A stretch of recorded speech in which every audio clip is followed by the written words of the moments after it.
Salam, Atavatan TV YouTube kanalının mehriban tomaşaçıları. Atavatan TV'de faylanan haberler. Habermizin 2024 yılın 16 Mart'ın aksanında. Atavatan Media Toporu emel intellekt bilen täze şekillaydım tayarlandy.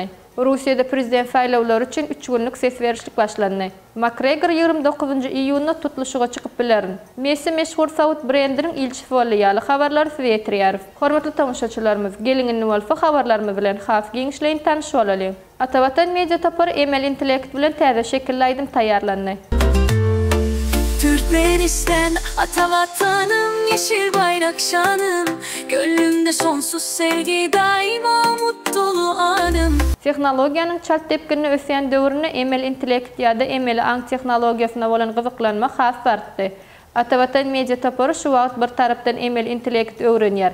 Beýlik tarapdan bolsa käbir öwrenen zatlaryny durmuşa ornaşdyrmak bilen käbir taslamalar taýýarlaýar. Atavatan Media Toporu emel intellektiň kömegi bilen şekillaydım döretdi. Türkmenistan watanymyz basp edýän türk dilinde taýýarlanan bu aýdymyň sözleri we sazy emel intellekde degişlidir. Atavatan Media Toporu makul emel intellekt taslamasynyň üstü bilen emel intellekt boýunça bir näçe taslamalar durmuşa geçirmek uğruna tagalla edýär.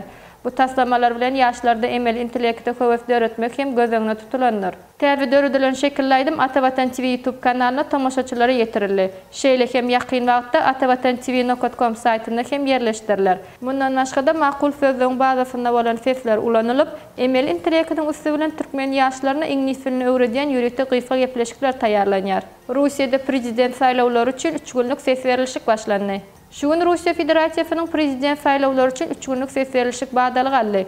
Ýurdun ähli ýerine gurulanan 94 000 saýlaw uçaşdygy ýerli sagat bilen 8:00 gapylaryny saýlawçylar açdy. Ses verilişik her gün akşam ýerli wagt bilen 20:00 ýapylýar. Şeýle hem Rusiya saýlawçylaryna uzak aralykdan ýagny elektron görnüşde ses vermek mümkinçiligi döredildi. Bu mümkinçilikden ýurdun 29 sewitiniň saýlawçylary peýdalanyp bilýär. Rusiya Federasiýasyna simbolik ýagdaýda bu syýasat çäräni ilkinji bolup Kamçatka sewiti kabul etdi. Merkezi saýlaw toporu göni video aratnaşyk arkaly ses verilişige badalyga berdi. Rusiýada prezident saýlawlary üçin 106 döwletden halkara finçiler hasaba alındy. Olar ses verilişiň ilkinji minutlaryna saýlaw uçaşdyklaryna aýlanyp başladylar. Rusiýanyň merkezi saýlaw toporunyň maglumat beriş merkezinde 1,5 ming jurnalist saýlawlaryň geçilişi barada gyzgyny bilen habarlary ýaýradýar. Merkezi saýlaw toporu saýlawlar üçin aralaryna daşar ýurtly habarçylar bilen bir hatarda 25 000 metbuat neşrini hasaba aldy. 13 000den gowrak habarçy ýerlerde bolup saýlawlar barada habar bererler. McGregor 29 iyunda tutuluşyga çykyp bilerin. Conor McGregor 3 ýyllyk ara kesmeden soňra täze tutuluşyna görýän taýýarlygy barada habar berdi. Irlandiýaly turgan kem-kemden şikastdan gutulup ýarşa gatnaşmak ýagdaýyna gelip başlaýanlygyny ma'lum etdi. Men häzir turganleşýärin. Şu ýylyň başynda turganleşikler başlandy. Nowatdaky tutuluşyň senesi 29 iýulda bolar diýip pikir edýärin. Bu meniň maksadym. Onuň üçin ýene 3,5 aý bar diýip McGregor bellädi. Ma'lum bolýaly Conor McGregor Mamady günleri boýunça tutuluşyklary 2021 ýylyň tammysundan bäri gatnaşýar. Ol Dustin Poirier bilen geçiren tutuluşygyny aýagyndan şikast alypdy. Täzeden gutulmak üçin uzak wagt berur boldy.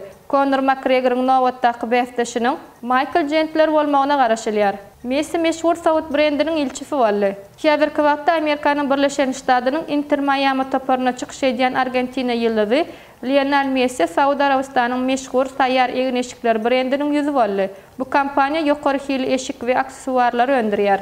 Saýýar kampaniýasynyň jemgyýetçilik toruna Messi'niň araplaryň milli erkek egin eşikleri bilen bolan suratlary we videosy ýaýradyldy. Brendin resmi saýtynyň habaryna görä, şemakdiliň atlandyrylýan erkek şarfynyň bahasy $80 barabardyr. 2022 ýylyň maýynda Messi resmi taýdan Saudy Arabistanyň syýahatçylyk boýunça ilçisi bolupdy. Mehriban tomaşaçylarymyz, saýlanan habarlarda feýtirmekden habarlarymyz şulardan ibarat.